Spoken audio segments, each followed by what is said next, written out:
আচ্ছা, কোথা থেকে আসছেন? কুলিগ্রাম। কতজন আছেন? প্রায় 22 জন। একটু আগে আসতে পারলেন না যে শীত যে পড়বে? একটা রাজোড়া ব্যাপার না। আচ্ছা,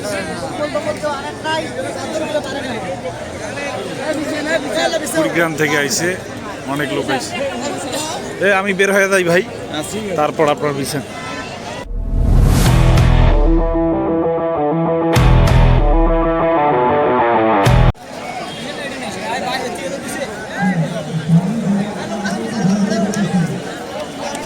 আসসালামু আলাইকুম, আমি রাশেদ সরকার লালমনিরহাট থেকে সরাসরি আপনাদের সাথে আজকে একটা নতুন ভিডিও নিয়ে হাজির হয়েছি।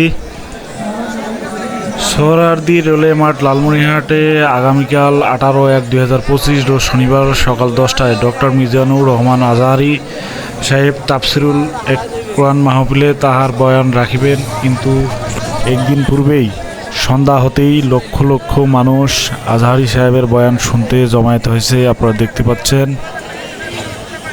অসংখ্য মানুষ। ভিডিওতে তেমন একটা বোঝা না গেলেও আমরা এখানেই আছি, সরাসরি লাইভ ভিডিও করেছি। এখানে অনেক মানুষ জমা হয়েছে। আগামীকাল সকাল 10টা নাগাদ কী যে হবে, কত মানুষ হবে তা বোঝা যাচ্ছে না। তবে 4-5টা মাঠ রেডি রাখা হয়েছে। মহিলাদের জন্য আলাদা একটা স্টেডিয়াম বরাদ্দ রাখা হয়েছে। ডিজিটাল ডিসপ্লের ব্যবস্থা করা হয়েছে এখানে।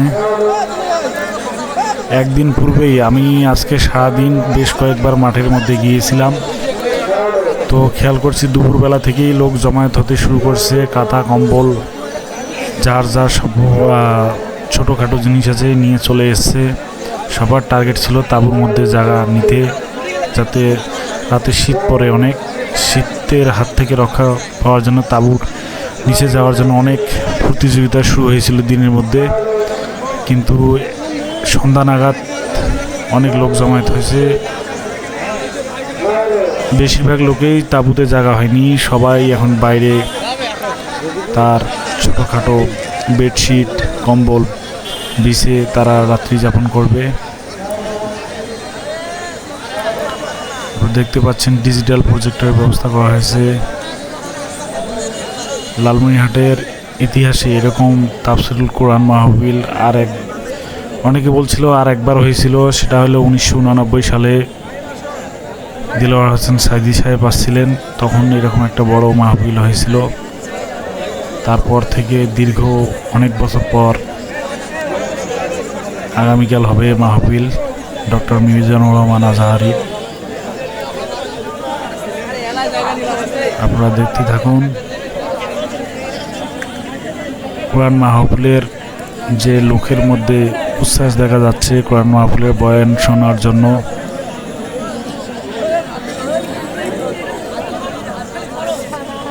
আপনারা দেখতে পাচ্ছেন একটা জিনিস খেয়াল করেছিলাম, আমি ইজতেমা ডিউটিতে গিয়েছিলাম বেশ কয়েকবার, ওখানে দেখছিলাম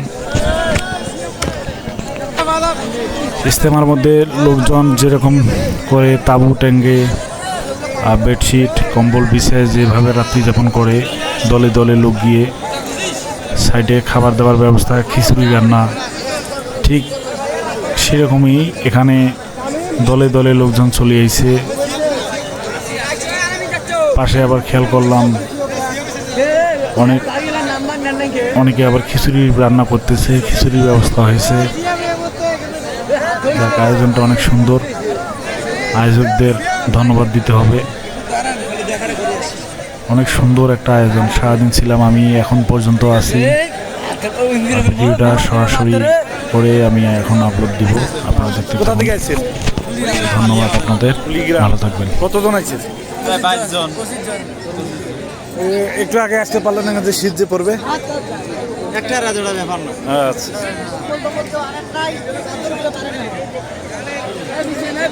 কুড়িগ্রাম থেকে আইছে, অনেক লোক আইছে।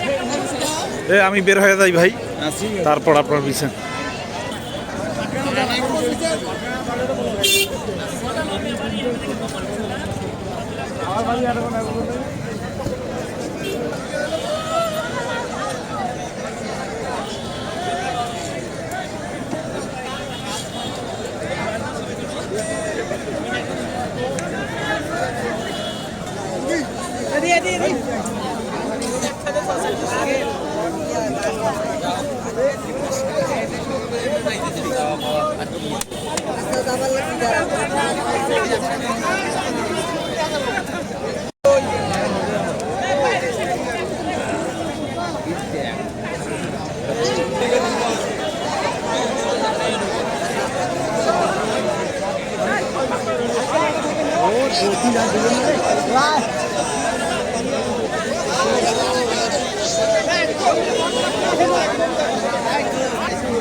I don't want to